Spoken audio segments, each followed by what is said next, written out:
You don't like your boss, you don't like your relationship, you don't like your health, whatever it is. What do you want? I say, oh, I don't know.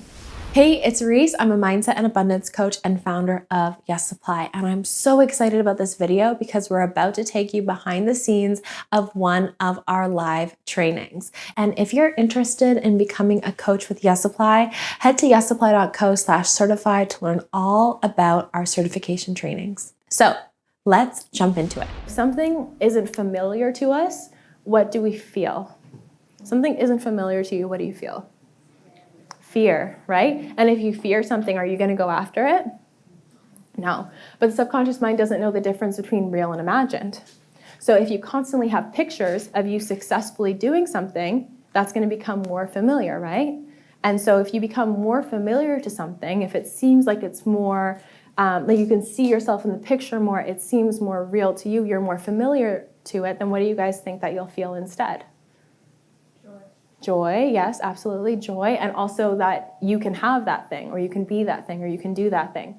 So remember that the unconscious mind or the subconscious mind thinks in pictures, and we always, when we're working with our clients, when we're setting goals, whatever it is, we want to say it how we want it in order to help that picture become more clear in the minds of who we're communicating to.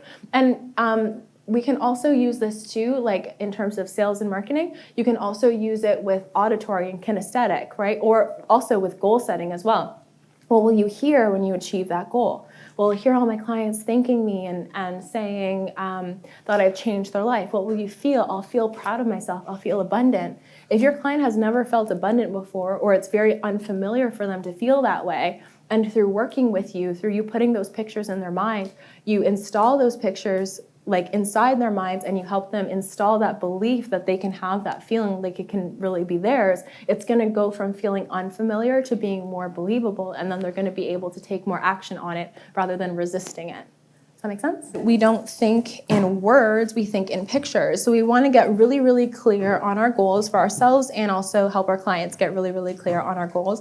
And when we're moving towards something, we want to always know our outcome.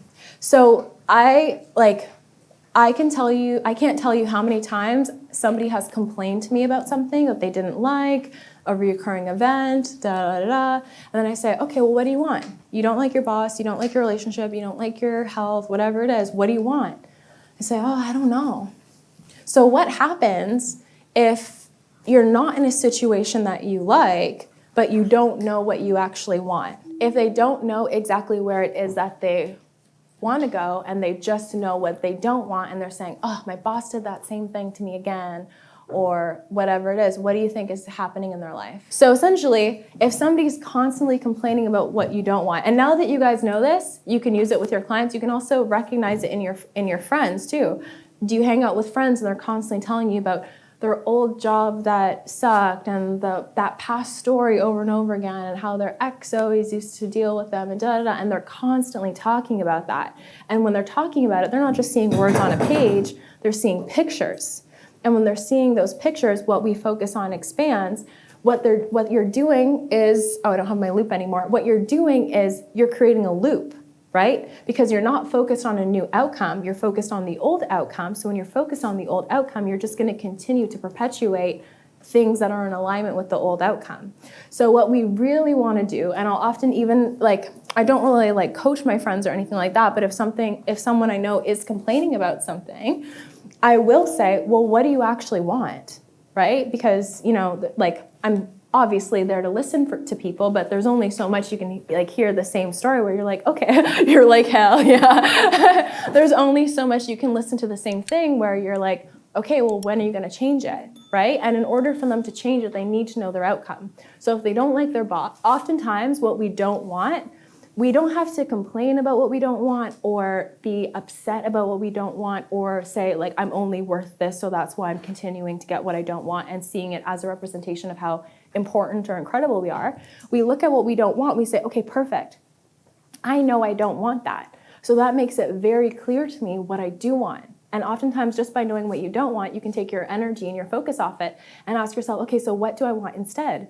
So if you're working at a job and everything's great, but you don't like your boss, You can say, okay, I want a job just like this, but I want to be the boss, or whatever that may be, right? So oftentimes these negative situations can help us learn more about ourselves or learn more about the situations that we want to be in.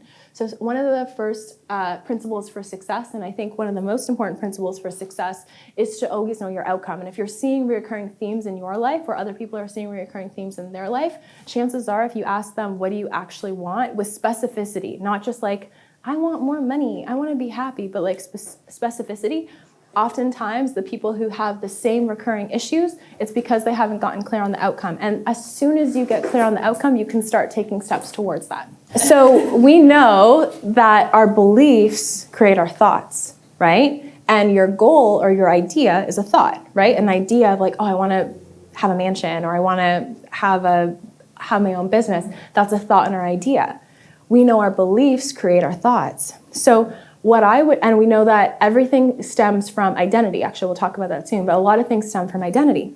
So what I would actually ask the client to do, or try to help the client to do, is to start to see themselves as a focused person, right? Because if the person deeply believes, and this is my personal perspective, I wouldn't say this is like NLP perspective, but I think that if the person deeply believes that they're an unfocused person, that they're someone who kind of just like goes with the flow and like whatever happens to them, that they're a directionless person. I think that if you have that really deep core belief that you don't have direction, it would probably be hard to find the idea that you're really happy about, or the outcome that you're really happy about.